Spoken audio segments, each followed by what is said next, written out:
with my first interaction with music, it was really just church, listening to little cassettes, records. My parents weren't musical, and so for me, it just kind of came with wherever I was or what I was exposed to, and I just always kind of took a liking towards it. I always say, like, music found me. Like, there wasn't a day that I ever had to choose, like, okay, I guess I'm going to pursue music. Like, I feel like it pursued me, and I kind of could never turn it down.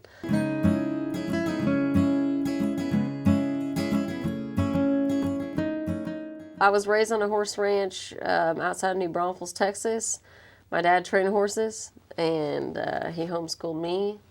So he was kind of just a cowboy, when my mom and him settled down. Like, he'd been a rodeo clown, he'd ridden bulls, just all the things. And my mom had a normal job, and it was kind of like, all right, well, you need to, like, settle down a little bit. You're going to just train the horses, and you're going to also train Catie and school her. And so my growing up really wasn't very, like, it's kind of unconventional, like what the normal person experiences, but I loved hanging out with the animals, and that was just all cool. I mean, I'm an only child, so animals provide a lot of companionship, and better than mean teenagers, that's for sure.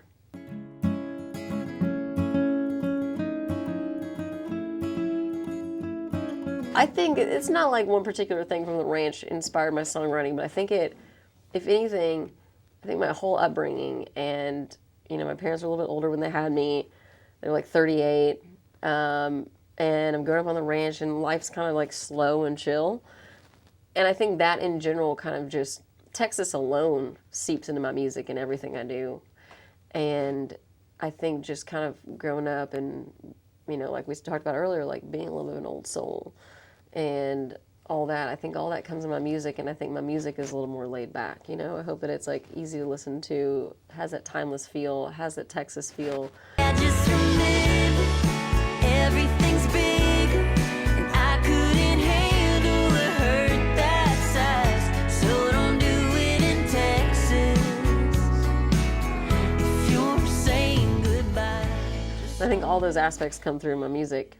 I don't have a song that's really growing up about, on the ranch, but it's all part of who I am and the music I make.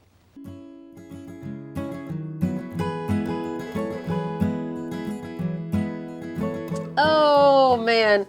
I love getting to hang out and work with Xmark. All my neighbors are jealous, I'll tell you that, including my dad. They're all like, God, man, where'd you get that thing?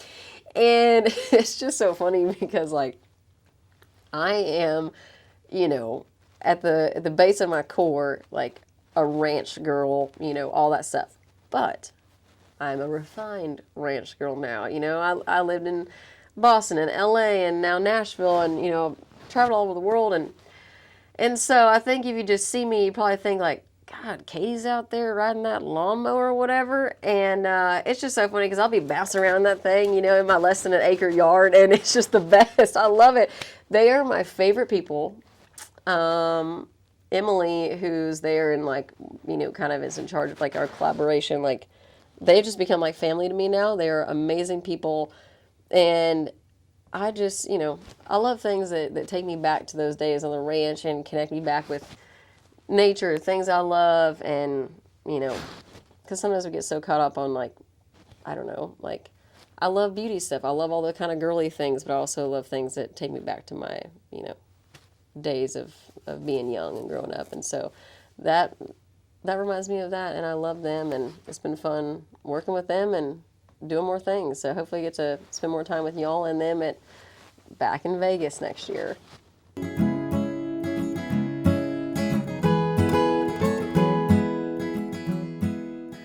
Man, so opening for George Strait, I mean, that's something that that's on my bucket list. Like, that was something I got to check off. Like, the whole experience, from just the way he took care of me, my band, like, Dickies Arena is an amazing venue. There were some unknowns because this was the first time I'd ever played a show that was in the round, so to speak. Like, George does a lot of shows where he's doing a couple songs at every corner of the stage, and he's singing 3 songs and moving on, or whatever, however many. Maybe he does one and moves on, like, I don't know. Can't remember what he did, but it's like doing a few songs every microphone. And that's great when you're George, because your presence alone is enough to capture people. But when you're Catie Offerman and nobody knows you, you kind of have to have a plan. And so we really kind of had to map that out. And I think that was the only thing that was kind of a new thing and unknown. And I love the fact we got 2 nights to do it, because it was like first night, it was like, all right, let's go. We'd practice that so much. Like, let's go out and do it. And then the next night was like a bonus, you know, it was like, this is just like a freebie. We got to do this and have fun doing it all over again. And his crew like brought all of our stuff, set it up on stage. I've never had that before. Like, we don't have that. And it was just the best time. Like, my family all got to be there. Like, George like wrote something and signed a poster and sent it to me. Like, I framed that. It's in my kitchen now. And I don't know, just it felt like something really special that I had manifested and, you know, put out on the earth of like, all right, like something's going to happen with George. Like, I'm putting that out there. And so November 17th and 18th, you have the offer to support George Strait in Fort Worth. Sold out show, both nights.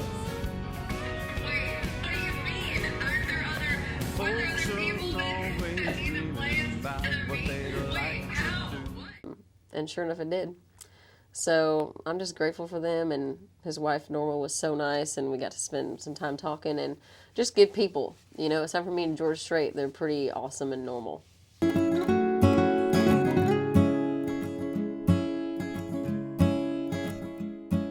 I got a lot of shows coming up. I'm going to be gone. You know, sometimes I get on to people because I'm like, are we updating the calendar properly? But for the most part, it's up to date. I'm gone the next couple weekends of January. I'm gone pretty much all of February. I'm doing a lot of shows with this guy, Mike Ryan, William Beckman, different people. And then we kick off my portion with Parker McCollum in April, and we hit the road. And there's going to be more stuff with him throughout the year as well.